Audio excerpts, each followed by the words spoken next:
The Old Testament lesson is written in 1 Kings 8:13.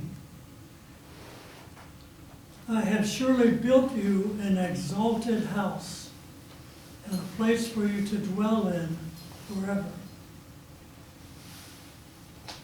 Psalm 133.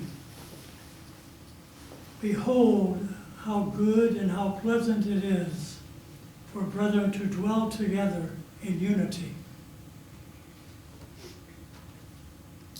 2 Samuel 7:10 and 11. And I will provide a place for my people Israel, and will plant them so that they can have a home of their own and no longer be disturbed. Wicked people will not oppress them anymore, as they did at the beginning, and have done ever since the time I appointed leaders over my people Israel. I will also give you rest from all your enemies. The Lord declares to you that the Lord himself will establish a house for you. 1 Peter 2:2-5. Therefore, laying aside all malice, all deceit, hypocrisy, envy, and all evil speaking, as newborn babes, desire the pure milk of the word, that you may grow thereby, if indeed you have tasted that the Lord is gracious. Coming to him as to a living stone, rejected indeed by men, but chosen by God and precious. You also, as living stones, are being built up a spiritual house, a holy priesthood, to offer up spiritual sacrifices acceptable to God through Jesus Christ. Mark 5:19.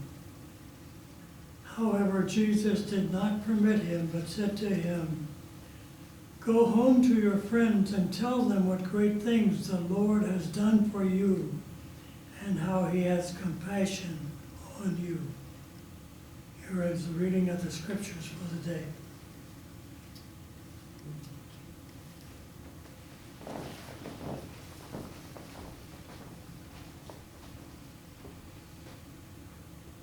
Good morning.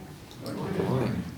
So, of course, as we have heard already, this is our homecoming Sunday. This is a time where, even though we've been together all summer long, we're back here as of last Sunday, and we're together again in this sacred space. And it's a feeling, I hope that you share, that is very sacred. It's a feeling that became very obvious when Mom and I were visiting in Kansas, and there was a sense the Kansas folks are separated by large miles of plains. So when you're driving the dusty roads, and you're seeing a house here and there, and maybe in a 2-hour drive you find 5 cars. Wow. You see cattle, you see horses, these huge clusters of birds that fly across your car. It just felt like Dorothy in The Wizard. I mean, really, they sure did capture. And so when Mom and I arrived at Camp Menasca, there was one car, and we drove over 1,000, or we flew over 1,000 miles to be with these good folks who I'm half of them. My mom grew up and she's made of Kansas, so that we're half of Kansas in us. And so we just felt a sense of coming home, being in Kansas. It was very strong. And I feel it here. I feel it here too. And when we first drove up in the rental car to Camp Menasca, one car, and Mom and I go, oh boy, it feels a little bit like one of those old Western ghost towns. And so we get ready to go into the actual main lodge, and there was one or two people, couple people in the kitchen, kind of getting ready for the big weekend. And we're thinking, wow, just a couple people? And we were late because we got to visit Reverend Eric Zacharias. He's in hospice care in a senior home. And it was a lovely visit, just a lovely visit. He will be 100 in February. So that started everything out right. And so we get there and we're just kind of feeling just maybe just a little bit in wonderment and a little bit empty. Like, wow, you know, it's going to be very small. And it was kind of sad, you know. But sure enough, as the hour went on, people were coming in and bringing Kansas food. Have you ever had Kansas food? Has anybody been to the Kansas convention that we had years ago for our church? Great food. It rivals anywhere you'll eat. And a lot of it. And a lot of it. And they're in this kitchen. It's a Mennonite retreat center on the Nenaskaw River. And they named it Camp Menaskaw with an M because they're Mennonites who owned it and who run it. And so, well, we don't have a Mennonite running it now, but when they bought it. And by this gorgeous, huge, wide river, sparkling and full of life. And we gathered and we had a nice meal Friday night. They have this huge campfire, actually inside, it's a fireplace. And then, on Saturday morning, we had half of the day, a good chunk of the morning, we had this wonderful spiritual discussion on Emanuel Swedenborg's theology and the environment, as I mentioned. And then the children started to want to play ping pong. And they played another game called Who Knew, which I'm going to buy for us, which is great. You get to know each other. And then we do this craft, and look at this craft that I made. And we can do that too. It's a craft with just a basic palette, and then you gather stones, and you create images and anything from nature that speaks to you. And so we did that for the afternoon. They made homemade ice cream. We played bingo at night with prizes. We went on a hayride. I mean, I'm telling you, every hour was filled with community, home. And that's the feeling I want to convey to you.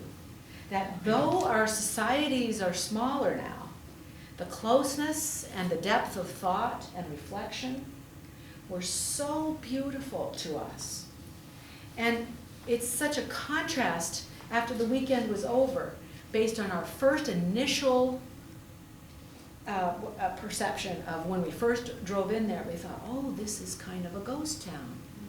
But by the end of the weekend, they had provided so much good spiritual discussion and good food and fellowship and activities and crafts, and nature was so beautiful. We left there going, wow, what just hit us? You know what it was? Homecoming. They were, because the people in Kansas, unlike most of us, the people in Kansas live so far from each other that when they get together, it's joy. It's pure joy. And we felt it. And that's what I encourage us, and I'm really grateful that, that Fred said what he said about witnessing, and also, what was the word you said? Enrollment. Bringing people, inviting people with an attitude of joy and inclusion. Yes. As Dorothy said, there's no place like home. There's no place. It's very true. And I hope and pray that this gets into you. And I know it will. I hope that this experience that we're conveying today goes right into your heart. And that's what would encourage you to enroll a friend or family member into this kind of faithful community. So I'm going to close with something very powerful. It's something that Mom and I, after we had this experience, we sat in the plane. First, on the way there, we created a rap for our youth. On the way home, we were so moved by that sense of homecoming that these folks have every year at this camp. And I'm going to write an article in the Messenger about that experience because Camp Menescaut doesn't get mentioned. But it was so beautiful that people were so excited to come home to each other again. So on the way home on the plane, we came up with a list. And I'd like to share it with you, take it home, live with it for the church year. And we're not going to comment on it because of time. And we can talk about it another time as well. But just take it home, let it sink into your heart about why spiritual community is so important for us. No matter who we are, where we come from, whatever joys and baggage we carry, whatever fears and faith we hold, why this is important. So I'm going to hand, I think I've got mine over there. I'm going to hand Fred, and then if you'll just pass them back. And Theron, if you'll pass them around, just hand one to Karen and then Rhett and hold it back. I'd like to go through them.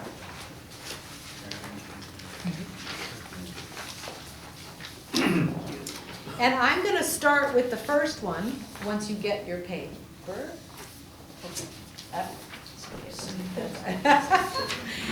And then whoever wants to read another one after me, go ahead.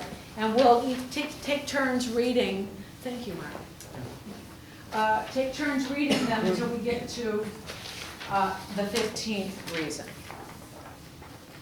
Why is being a part of a spiritual community important for us? Why do we come home each year, this time of year for church?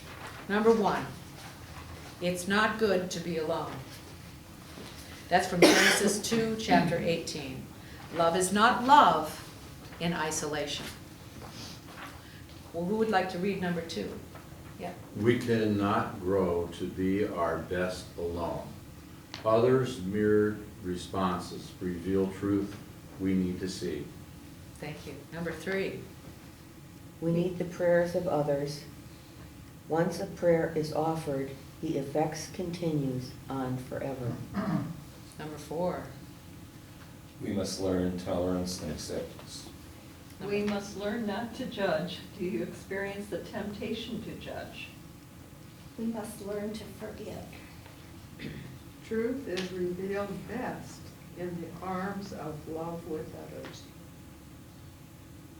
We need to hear others' ideas and struggles, to listen to others' journeys. We learn empathy and compassion in spiritual community. Roots of empathy in schools. I have to stop and just say, on the news the other day, they did a special on bullying. And we're having such a hard time getting an understanding of how to help our youth with this terrible problem in our schools and in our families, in our communities. And there is a new approach that has been borrowed from Canada and other parts of around the world.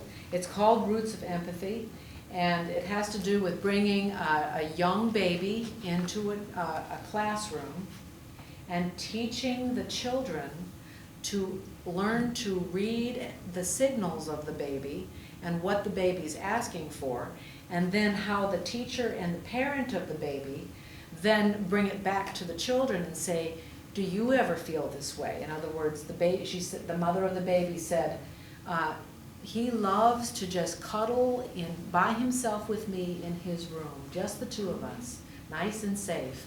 Do any of you ever want that? Guess what happened? They all raised their hand.